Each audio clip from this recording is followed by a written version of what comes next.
시사 인물 토크쇼 한 분만 판다. 한 명의 인물과 그를 둘러싼 이슈를 끝까지 파보는 시간입니다. 뒤끝이 좀 있는 분들이라는 얘기겠죠? 시사인물 토크쇼 한 번만 반다 시작하겠습니다. 함께 하실 두 분 소개합니다. 김현석 시사평론가 나오셨고요. 안녕하세요. 네, 안녕하세요. 반갑습니다. 네, 그리고 김태현 변호사 함께 하겠습니다. 안녕하세요. 네, 안녕하세요. 네. 좀 전에 제가 별로 기분 안 좋은 얘기를 했나 봅니다. 김태현 변호사의 얼굴이 안 좋은데. 기분 안 좋은 게 아니라 깜짝 놀라주시라는 말씀인데. 얘기해도 되나? 안 되겠지? 어쨌든. 해보세요. 에이, 그럼 안 되지. 빨리 해봐야죠. 어쨌든 깜짝 놀랄 얘기를 하나 해주셔가지고. 네. 자, 좋습니다. 오늘의 주인공 만나보겠습니다.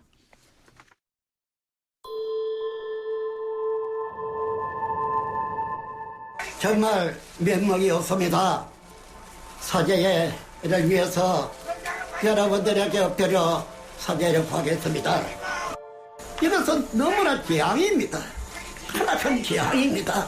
이제는 누구의 잘못을 생각할 때는 아닌 줄 압니다.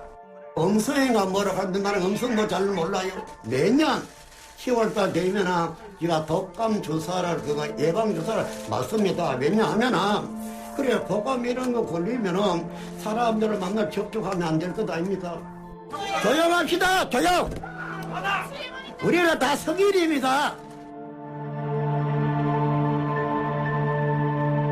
신천지 예수교 증거장막 성전 이만희 총회장의 어제 기자회견 중 일부였는데요.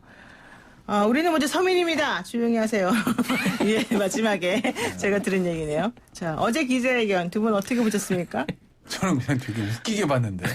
왜요? 왜냐면. 네.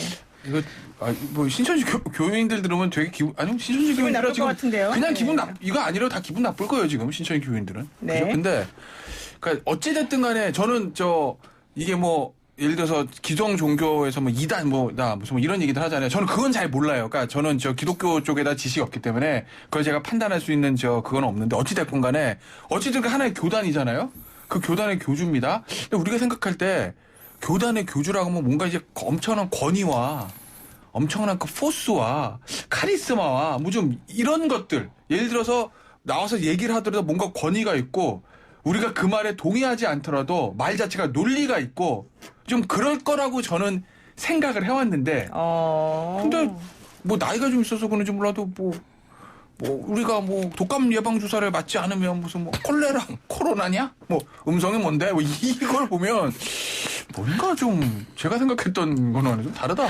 카리스마가 없어서. 아까 저는 그런 걸로 생각했어요. 이거요? 어쨌든 네. 그 종교가 예를 들면 큰 교회 담임 목사님이나 큰 절의 주지 스님이나 큰 성당 우리 이제 천주교 추기경님이나 이렇게 말씀하시는 거 보면 엄청나게 권위가 있고 논리적이고 좀 그런 것들이 있잖아요. 큰 교회 담임 목사님이나 네, 이제 네. 큰 절의 주지 스님 같은 경우. 근데 저기도 일정은 어쨌든 종교잖아요.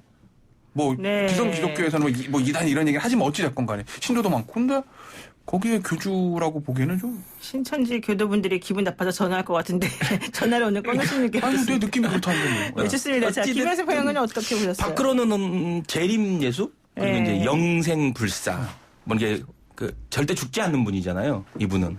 근데 뭐 이제 그렇다고 보기에는 했죠. 예. 사실 좀 이렇게 생각보다는 나이에 비한다면 보통의 사람들의 나이에 비한다면 상당히 정정하지만 되게 건강하게 지금 보이던데요. 본인이 얘기했던 영생불사하신 분이고 재림예수라고 했을 때는 좀 어울리지 않는 모습이지 않았나라는 생각이 들고 이제 사과를 하셨는데 너희들도 잘못했고 나도 잘못했다 뭐 그러니까 잘못을 따지지 말자라는 그렇죠. 말을 되게 반복적으로 하셨거든요. 그리고 마찬가지로 뭘 잘못했는지에 대한 구체적인 거 없이 그냥 계속해서 뭐 미안하다 잘못했다 그리고 정부의 뭐 뜻에 따르겠다 뭐 이런 네. 식의 얘기만 하셨거든요. 네. 근데 제가 생각했을 때는 구체적인 내용들, 그러니까 본인들이 이런 혼란을 만들었기 때문에 이거와 관련된 책임을 다하는 모습은 뭐 본인의 재산을 좀 이렇게 예를 들어서 이런 문제 해결에 한다든가 신천지가 갖고 있는 뭐 지금 뭐 1조 이상이 된다라고 하는 뭐 얘기도 있잖아요.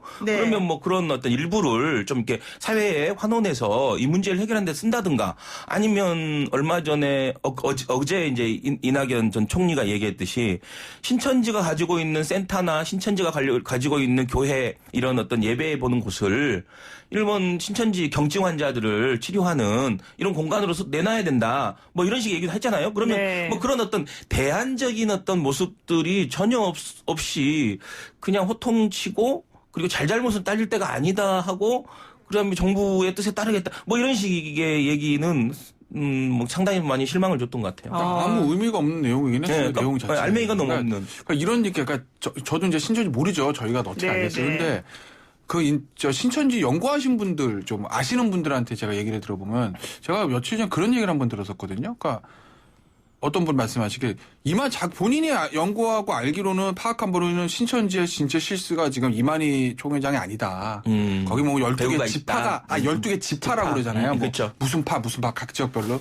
그러니까 일종의 예전 중세 시대로 말하면 권위를 가지고 황제가 이제 아니고 각 그 지파의 지파장들이 거의 봉건 영주처럼 활동하는 거다. 그러니까 이만희 총회장이 완전 컨트롤이 안 될 거다라는 얘기를 제가 지난주에 들었거든요. 근데 어제 그 이만희 총회장의 인터뷰가 있은 이후에 제가 들었던 그런 얘기들을 하시는 신천지 전문가들의 인터뷰를 또 이제 언론에 나오기 시작하더라고요. 네. 그걸 봤을 때 만약 그게 이제 맞다면 그 신천지 이만희 총회장의 장악을 하고 있는 게 아니라 만약에 정말 진짜 그렇게 뭐 각각의 봉건 영주들이 있다고 하면 이만희 총회장이 어제 나와서 뭐 협조 이런 얘기 한들 얼마나 실제 신도들한테 다가갈까라는 와닿을까라는 거 네. 그런 거는 사실 좀 그렇고 저는 그래서 조금 실망했던 그런 부분들은 뭐냐면 네. 저는 그런 걸 좀 기대했어요. 이만희 총회장의 인터뷰를 하면서 야 신도들 다 나와서 조사 받아. 그리고 예를 들어서 당국 우리는 마녀산 하지 마세요. 우리가 다 받을게요. 나는 권위 있는 얘기가 딱 나가면 신도들이 우리 총회장이 그렇게 말씀하셨으니까 나 가서 숨어있지 말고 나 받아야 되겠다. 네. 그리고 억울한 누명을 벗자. 뭐 예를 들어 이런 거. 이게 사실 선순환이잖아요. 네. 뭐 그렇게 흘러갈 거라고 저는 예상을 하고 기대를 했는데 어제 그걸 딱 보고 나니까 제 예상대로 흘러갈까? 저는 그러니까 이제 어제 기자회견 자체가 이제 국민들을 대상으로 했다기보다는 신천지 교인들에 그렇죠. 대해서 메시지가 네. 아닌가 싶어요. 네. 그러니까 그런 예를 들면 얘기하죠. 신천지 교인들 안에서 너무 오랫동안 이만희 총회장이 나타나지 않고 행적이 모연하니까 그 안에서 이제 사망설부터 해갖고 예를 들면 코로나가 걸렸다 뭐 이런 식의 얘기가 돌고 그렇죠. 결국은 이제 그 믿음에 대한 이게 일종의 그 튼튼한 어떤 그런 신뢰가 좀 무너지는 상황에서 저는 이제 국민들한테 얘기하기보다는 신도들한테 나 이렇게 건재하다. 그러니까 조금만 기다려라. 라는 메시지가 아닌가 싶어요. 그랬군요. 그러니까 이제 아까 김태현 변호사도 말했지만 지금 예를 들면 이제 좀 말도 좀 잘 못 알아들으시는 것 같고 그다음에 또 옆에서 계속 누군가가 코치를 해주는 그렇죠. 것 같기도 하고 그러니까 그런 걸 보면은 실제 장악했다기보다는 상징적 존재로 조금씩 있는 거 아니냐 이런 얘기 나오면서 네. 그 여자분은 누굴까? 그러니까 옆에 이제 계시던. 그러니까 저는 이제 그게 이제 신천지 교단의 내부의 일이나 건 제가 전혀 알지 못하는데 그렇죠. 상식적으로 봤을 때 어떤 굉장히 큰 단체 이제 본인들에게 똘똘 뭉쳐는 그 단체의 장이 공개적인 자리에 나와서 얘기를 한다는 거는 그 장을 모시는 그 단체 구성원들은 굉장히 중요한 이벤트거든요. 그렇죠. 그 사람의 얘기 하나를 지금 들으려고 할 거거든요. 오더를 받으려고 할 거고. 네. 그런데 본인들도 기대했던 모습이 있을 거 아니에요. 뭐 신천지 교도들 중에서 이만희 총회장이랑 직접 만나본 사람 얼마나 되겠어요. 예를 들면. 그럼 네. 우리 교단의 뭐 총회장? 네, 총회장이죠 공식. 네, 총회장이 총회장이라고 나와가지고 하죠. 뭐라 뭐 얘기를 할 테니 나는 거기에 따라야지 하고 그걸 기대하고 있었을 텐데 나와서 하는 얘기나 그런 모습들이 본인들이 아마 기대했던 상과는 좀 다른 상일 거라고요.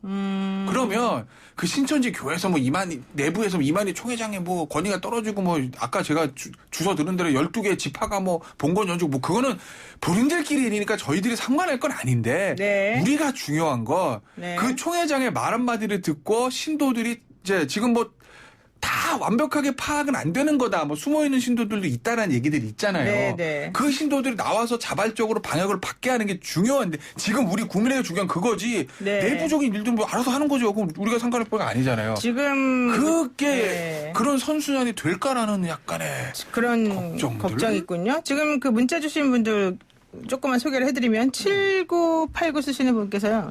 시청자와 게스트님 예수재림의 의미를 잘 알고서 얘기를 하셔야 됩니다. 이만희는 절대 아니지만 예수재림자라 해도 현세에 살면 독감 주사도 맞고 마스크도 써야 됩니다. 이런 얘기 주셨고요. 그 다음에 8255 쓰시는 분께서는 팔순 노인이 짧은 팔 셔츠를 입으신 걸 보면 추위를 안 타시나 봅니다. 이런 얘기도 열이 많다 그러잖아요.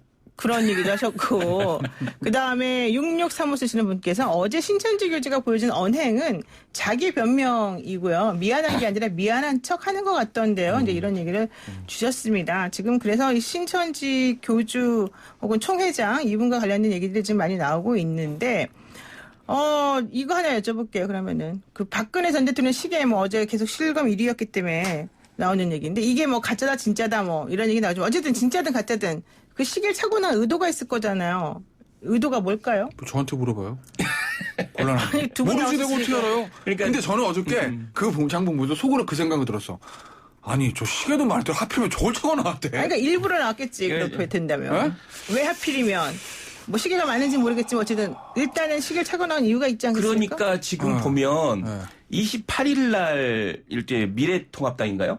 미래통합당이죠. 자유한국당이 바뀐 게. 네네. 미래통합당이 지금 이런 그 이만희 씨를 고발했어요. 고발했죠. 그러니까 예. 본인들을 이제 그러니까 새누리당을 신천지가 만들었다. 그러니까 새누리당 이름을 그렇죠. 만들었다. 당명을 만들었다. 줬다라고 해서 이제 유포했다 해서 이제 고발을 했고 네. 3월 2일 어제 그러니까 기자회견 있기 어제 아침에 황교안 대표가 신천지에 대해서 처음으로 언급을 해요. 네. 그동안 이제 많은 정치권에서 언급을 했음에도 불구하고 이상하게 미래통합당에서는 언급을 안 했거든요. 근데 어제 오전에 황교안 전 대표가 처음으로 신천지가 빨리 이거에 대해서 적극적으로 응해야 된다라고 해서 일종의 미래통합당 내에서의 신천지에 대한 입장이 많이 이제 뭔가 정리가 돼서 황교안 대표가 또 이렇게 직접적으로 언급한 걸 보면 네, 언급한 걸 보면 그래서 저는 그 맥락에서 따지면 뭔가 이제 메시지를 전하고 싶었지 않나.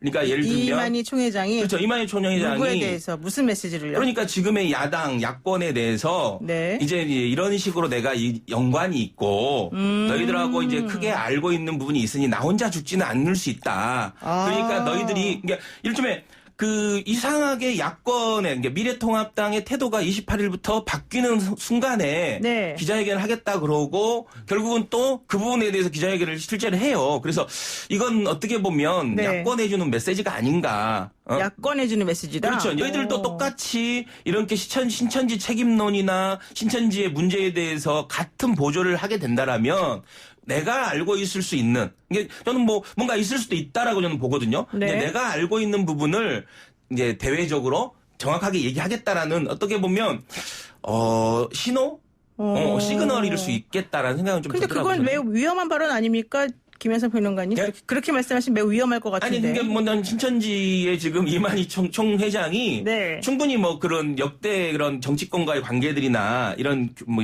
관계를 맺은 이것들 보면 충분히 그럴 수 있다. 뭔가 알고 있는 게 있을 수 있다라는 거죠. 과거의 구원파도 유병헌 구원파도 옛날에 그 김기춘 실장을 위협했잖아요. 프랭카드 가지고 네. 그 당시에 우리 네. 이렇게 건들면 우리가 알고 있는 걸 뭐 이게 실제로는 뭐 대단한 게 없었을 수 있지만 지금 어떻게 보면 이단 종교인 신천지가 네. 자기가 살기 위한 네. 뭔가 몸부림이라고 볼 수 있죠. 그러니까 일단 뭐 이만희 총회장이 결국 아주 우리 이낙연 전 총리에 포섭하려고 했었다는 얘기도 나오는 걸 보면 어쨌든 정치권에 줄을 대려고 노력은 했던 것 같이 보이긴 해요. 그건 그랬을 것 같아요. 근데 그리고 시계는 모르겠습니다. 이만희 총회장이 안 만나봐서 모르겠는데 고향이 청도죠.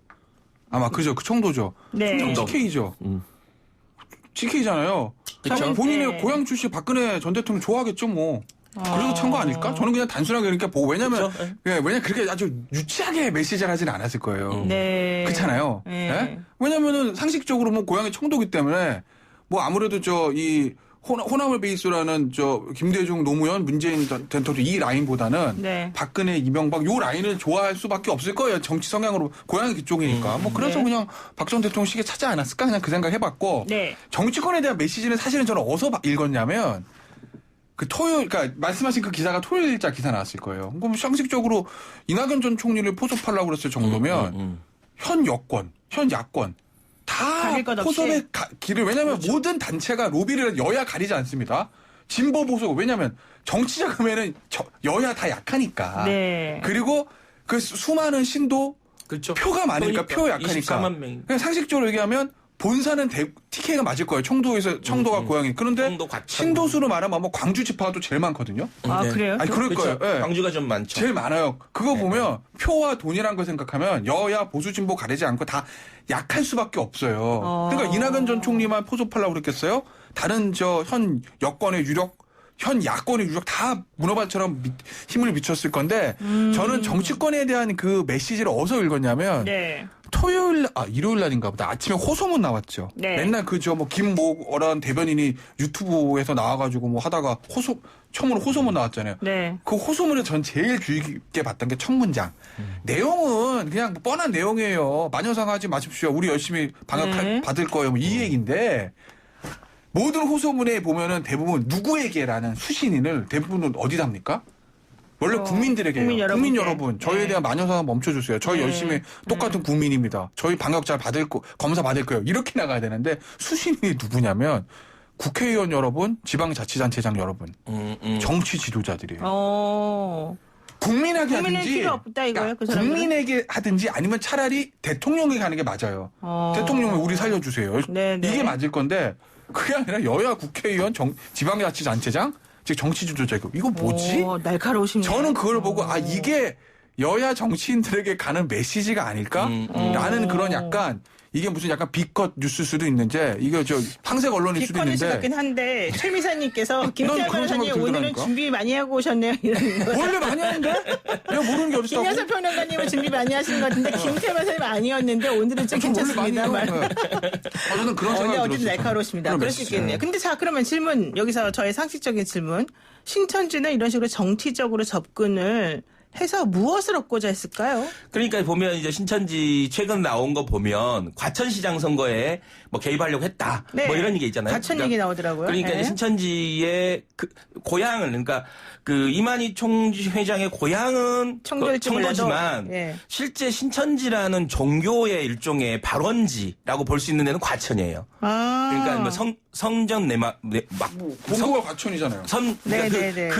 그 종교 자체의 뿌리가 과천에서 시작했기 때문에 근데 이제 이런 정치권과의 이런 연계는 두 가지로 볼 수 있죠. 하나는 본인을 과시하는 거죠. 네. 내가 이제 이런 힘 있고 뭔가 의사결정하는 과정에 있는 사람들을 알고 있다라는 자기 과시가 있을 거고 하나는 이제 실질적인 그러니까 실제 일을 하는 과정에서 이런 성전을 짓거나 뭔가 부동산 문제라든가 뭔가 이제 좀 더 늘리려면 그러니까 뭔가 이 교세를 늘리려면 뭐 공간도 필요하고 뭔가 새롭게 뭐 더 증축도 필요하고 이런 인허가가 필요하거든요. 그렇죠. 그런 인허가 과정에서 이제 정치적인 인맥이나 지방자치제 이런 것들이 활용될 수 있는 거죠. 그러니까 그래요? 네.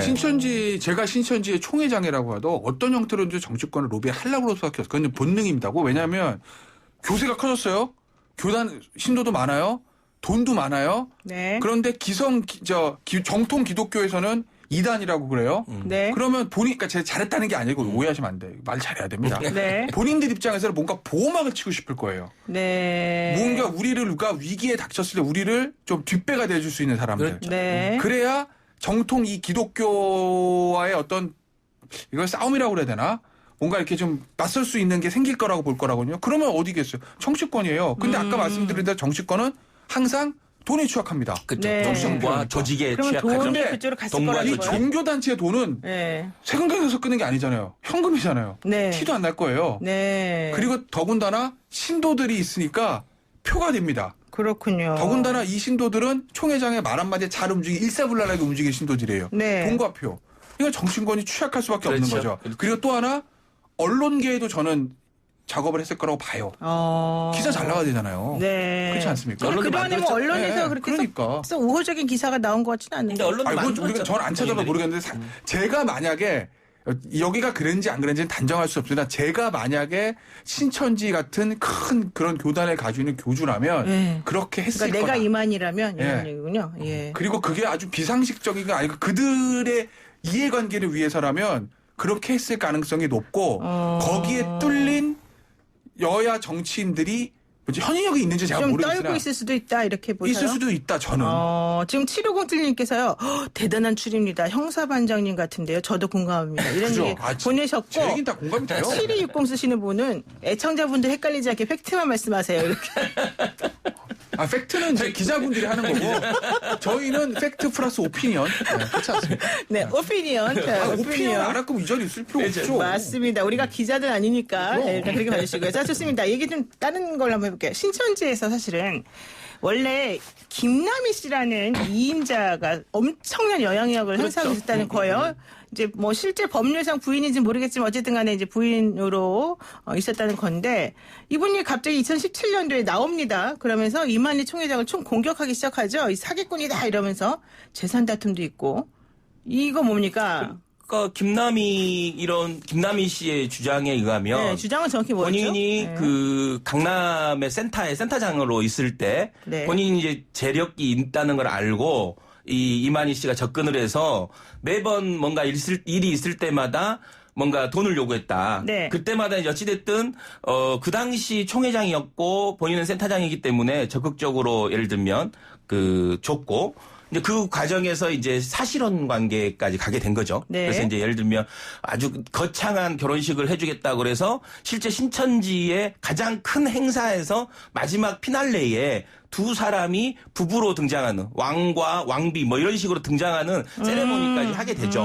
그 후로는 사실상의 신천지 안에서는 네. 이렇게 2인자 그러니까 부인이자 2인자로 인정받게 되고 네. 그런데 저는 이제 아까 우리 김태현 변호사 잠깐 얘기했는데 신천지 안에서의 지파 간의 어떤 차기 구도에 대한 경쟁이 상당히 치열했던 것 같아요. 네. 그래서 이제 그 지파장들과의 어떤 뭔가 갈등도 있었고, 그러니까 갑자기 이제 김남희 씨가 등장을 한 거잖아요. 2인자로. 네. 그거에 대한 어떤 시기와 질투가 있었던 것 같기도 하고, 아. 그런 과정에서 이제 계속해서 이만희 씨는 김남희 씨 주장이에요. 김남희 씨 주장인데 계속해서 이만희 씨는 이렇게 김남희 씨한테 돈을 달라. 네. 그러니까 뭐 그때 뭐 아주 적은 돈이 아니라 굉장히 뭐 천억대를 막 달라고. 뭐 어디 부동산을 사야 되니까 네. 신전을 져야 된다. 뭐 네. 어디 신천지와 관련된 쉼터를 져야 된다. 네. 그러면서 돈을 계속 요구했고 그와 관련해서 이제 갈등 상황에서 이제 김남희 씨가 이만희 씨가 얘기하는 그러니까 종교적인 믿음이나 종교적인 이런 신뢰로 따라다녔는데 네. 실제 이만희 씨랑 같이 살고 실제 이만희 씨랑 직접 지내면서 이만희 씨의 실체를 알게 된 거죠. 네, 그래서 네. 이 사람은 영생불사도 아니고 네. 이 사람은 실제 본인이 얘기하는 이런 종교적인 어떤 얘기가 너무 다른 사람이다 네. 라고 해서 나와서 이 실체를 폭로하고 네. 그리고 본인이 실질적으로 잃었던 어떤 금전적인 부분이나 부동산 문제와 관련된 부분을 적극적으로 지금 민형사상으로 법률적으로 지금 구제하려고 노력하고 있는 거죠. 이 말씀이 맞습니까? 우리 김한석 솔직히 변호사님. 말씀은 전 잘 모르고 관심 없어요. 왜냐면 김남희 씨 주장이에요. 왜냐면 지금 저건 뭐 이만희, 김남희 뭐 두 사람의 개인 다툼이지. 네. 이거 코로나19 방역과는 전혀 관련이 상관이 없는 문제니까 거니까. 저는 사실 저 부분에 대해서 그래 알았어요. 그러면 이제 코로나19 방역 관련해서 얘기 한번 넘어가 볼게요. 미래통합당에서 여권이 코로나19 확산 사태 모든 책임을 신천지로 떠넘기려 한다 이러면서 이제 강도높게 비판을 했습니다. 그러니까 이제 이낙연 전 총리 같은 경우는 왜 신천지를 하지 못하고 뭐 이런 얘기까지 어제 하지 않았습니까? 이거 어떻게 보세요? 양쪽의 주장에 대해서. 일단 이낙연 총리가 전 총리가 왜 그런 얘기도 하고 야권의 지도자들이 뭐 신천지를 비호한다고 그랬나? 신천지를 강하게 비판하지 않는다고 그랬나? 어떤 워딩인지 모르겠어요. 그런 얘기를 하는 걸 보고 총선이 다가오긴 다가왔구나. 이낙연 전 총리의 품성과 성품과 평소의 스타일로는 총리직에 있었으면 저런 얘기 하지 않았을 건데 아마 지금 총선이 확실히 다가오고 있구나. 본인도 공동선대위원장이 총선용 발언들을 쏟아내는구나라는 생각을 해봤고. 뭐 총리님이면 당연히 그런 말 하지 아니, 않겠죠. 그러니까 어찌됐건 그러니까 원래 네, 스타일 네, 자체가 네. 그렇게 강한 발언들을 한 사람이 아니니까 스타일 자체가 강한 얘기를 했다. 스타일 네. 얘기 자체가 어떻게 보면 사실은 약간 좀 뭐랄까 좀 그 근거 없이 던지는 그런 네, 부분이거든요. 그래서 그런 거고. 근데 이제 앞서도 이제 미래통합당에서 왜 이렇게 신천지를 네. 뭐 옹호하냐, 처음에는 사실 강하게 그냥 비판하는 거 아니야 이 특정 얘기는 종교라만 얘기는 했죠. 이름도 안 생각해 말했잖아요. 보세요. 예. 황교안 대표의 어떤 그걸 보자고요. 황교안 대표 정통 기독교 신자입니다. 오히려 너무 그 기독교 쪽에 홀릭하는 거 아니냐는 얘기를 들을 정도의 정통 기독교의 장로인가 아마 그럴 거예요. 어느 교인지 잘 모르겠습니다. 정통 기독교 신자 입장에서 보면요. 신천지가요. 이건 이단보다 더 나간 무슨 종교 이렇게 볼 수도 있는 사람이라고요. 그런데 왜 특정 종교라고 말을 해요? 그러면 그러면 개인 말아야지. 한교안 쪽의 입장에서 보면 이 신천지 뭐 온갖 욕을 하고 싶을 거예요. 저는 그렇게 봐요. 왜? 본인은 정통 기독교 신자니까 그 네. 기독교 신자 시각에서 보면 신천지가 눈에 보이겠습니까? 네. 그렇지 않겠어요? 이 방역 사태를 떠나서 네. 개인 한교안으로서는 그런데 왜 그렇게 강하게 하지 않았을까라는 걸 생각을 해보면 네. 앞서 이낙연 전 총리하고 비슷한 목적인데 방향은 다르지만 총선이 있잖아요. 그러면 이 총선에서 사실 이 코로나19 문제는 우리가 생각하는 것 이상으로 일이 커졌기 때문에 이번 총선에 가장 큰 변수가 될 수밖에 없어요. 현실상. 네. 그렇다고 보면 이 코로나19의 방역의 책임이 어디 있느냐라는 건 네. 야당이든 여당이든 굉장히 중요한 어떤 프레임 싸움이거든요. 네. 야당은 당연히 정부의 방역 실패를 하고 싶을 거예요. 또 더 나아가면 중국에 대한 굴종 외교 이렇게까지 판을 짜고 싶을 거예요. 네. 여당은 그걸 막아야 되겠죠. 그러면 네. 여당의 입장에서 보면 지금 신천지가 터졌어요. 신천지 쪽으로 몰아갈 수밖에 없는 겁니다. 야당은 그걸 막아야 되는 거예요. 프레임 싸움이니까. 그 와중에 있어서 집권 여당이 본인들의 책임, 중국에 대한 문제에 대해서 언급이 없이 신천지 쪽으로만 몰고 가니 야당은 그걸 방어하고 정부의 책임과 중국에 대한 굴종 외교 문제를 띄우기 위해서 신천지에 대한 어떤 그 방향을 좀 틀어야 되는 거 아니겠어요? 그러니 총선 전략적으로 양쪽에서 여당 쪽은 신천지를 띄우고 야당 쪽은 신천지를 언급 안 하고 이런 게 붙은 거지. 네. 그래서 그런 거지 뭘 지금 저 미래통 황교안 대표가 신천지를 뭐 옹호하기 위해서 뭐 그래요. 그건 아니다. 정통 기독교 장로가. 그 신천지 장로 맞죠? 전 모르겠어요. 사실 되게 정통 기독교 신자가. 신천지 목사는 아니에요. 신천지 그건 당연한 거고. 여보세요. 말 좀 하겠습니다. 신천지 교인들이 24만 명이 넘는다 그랬잖아요. 네. 그렇죠. 그 표가 조금 아쉬운 거 아니에요? 아니 지금 근데 그렇게 말하면 안 되나? 총선에 예를 들면 네. 그 지역 하나 나가는 사람들의 입장에서는 모르겠어요. 야 우리 동네 신천지 신자, 그러니까 우리 동네 유권자 반이 신천지 신자래. 그럼 어떡하지?라고 할 수는 있으나 전체 전국 총선판을 지휘하는 당 지도부 입장에서 24만 그게 좀 아쉬워서? 전 그렇게 보지 않아요. 좋습니다. 이제 사실로 보여지는 얘기조차도 안 하니까 이제 사실 이게 이 문제가 생기는 거거든요. 네네. 그러니까 누구나 인정하지만 지금 사태를 이렇게 되게 확장시킨 것은 31번 신천지 교인이잖아요. 네. 그래서 결국은 이 문제에도 조차도 인정하지 않고 마치 다른 부분을 찾고 이게 방역에도 도움이 안 되고 정치에도 도움이 안 되는 이런 책임 공방이 이제 문제 제기를 하다 보니 왜 신천지는 이게 정령 인과관계가 있는 신천지는 얘기하지 않고 별로 인과관계도 없는 예를 들면 중국 문제 나오고 현 정부 책임론 얘기하니까 지금은 방역에 집중할 때다라는 네. 얘기하는 과정에서 나온 얘기입니다. 이게. 좋습니다. 거기까지 하고요. 하나만 여쭤보고 정리할게요. 이재명 경기지사와 박원순 서울시장이 지금 강하게 나오고 있어요. 살인죄로 검찰에 고발까지 한 상황인데요. 이거 어떻게 보세요? 저한테 넘기세요. 말씀하시기 곤란하신가 봐. 제가 봤을 때는 두 분 다 똑같이 할 이번 거야. 방역 사태에서 여당의 잠룡들 평가하자면 이재명 지사 완승. 완승. 네. 박원순 시장은 완패. 에? 완패요? 아니 왜요? 저는 제 개인 의견인데 이재명 지사는 사실 어떻게 보면 정치 지도자로서 가질 수 있는 자제력과 행동력을 다 보여줬어요. 어찌보면 위기 상황에서 법률적인 검토를 끝내고 과감하게 과천본부 들어가서 가져온 거. 그게 이제 위법이 아니라 거의 다 검토 끝났다는 거잖아요. 그렇죠. 변호사시니 하긴 두 분 다 네, 그 변호사시네요. 부분 하나 과감하게 가져온 겁니다. 그 누구도 못하다는 거예요. 그리고 더군다나 두 번째는 뭐냐면 형사고발 안 하십니까? 그랬더니 뭐라고 그랬냐면 나는 경기도민의 방역과 건강이 문제지 고발은 내 이슈가 아니다. 근데 고발한 사람은 좀 지금 다른 오히려 사람이네요. 고발하게 네. 되면 오히려 방역에 그르칠 수도 있다는 얘기. 이야. 그게 일종의 자제력이거든요. 이재명 냉철한 지사랑- 판단력과 행동력. 이재명 지사랑 친하세요? 저는 하나도 몰라요. 그러니까 저는 되는 거 객관적으로 판단하는 거예요. 하나도 몰라요. 네, 적폐가 친할 일 있겠습니까? 근데 어떻게 됐건 간에. 본인이 적폐라고 했다만 인정합니까? 적폐니까. 근데 어쨌든. 적폐 이재명이 사람. 오늘 왜 이러지? 정말 제가 죄송합니다, 여러분. 어쨌든. 좋아요 이렇게 하면 스스로 말했으니까 그런데- 적폐 김태문 회사님 정리하세요. 네, 그런데 박원순 시장의 보여준 모습들은 네. 너무 실망스럽다. 자, 노영희 저 진행자 변호사잖아요. 손가락질하지 마시고. 예. 미필적 고의한 살인이 된다고 보십니까? 저는 솔직히 말하면 좀 부정적입니다. 그런데 변호사 출신인 시장이 미필적 고의에 의한 살인, 흉내를 못 내겠네? 미필적 고의에 의한 살인죄로 고발하겠습니다. 네, 저는요 사실 이재명 지사랑 박원순 시장 두 분 다 우리 방송 듣고 계시기 때문에 조심해서 말해야 된다고 봐요. 그 진행자 그럼 그러시고 저는 아니니까 진행자가 아니니까. 그러니까 너무 무리한 얘기다 그거. 네. 저는 이제 두 분 다 각자의 자리에서 각자가 하고 있는 일을 성실하게 하고 있다라고 보고 네. 다만 저는 이제 두 분이 이래서는 안 되는 자세가 네. 이런 위기의 과정에서 뭔가 큰 득점을 하겠다라는 태도는 옳지 네. 않다라고 네. 보고요. 네. 저는 이 방역에 중요한 방점을 찍어야 된다. 그래서 지금 신천지를 지나치게 몰아세우는 행위는 네. 실제로 방역에 크게 도움이 안 된다라고 네. 저는 개인적으로 생각합니다. 자, 제이투게더님 말씀하십니다. 완패 아닙니다. 알겠습니다. 네. 승패로 생각을 볼 다를 수 수 있으니까. 없죠. 근데 사실. 김현선 평론가는 밖에서 얘기하신 거랑 좀 다르네. 많이 바뀌니까. 무슨- 왜 네, 그러실까? 오늘 말씀 여기까지 듣겠습니다. 고맙습니다. 네, 고맙습니다. 네, 감사합니다. 지금까지 김현성 시사평론가 김태현 변호사였습니다.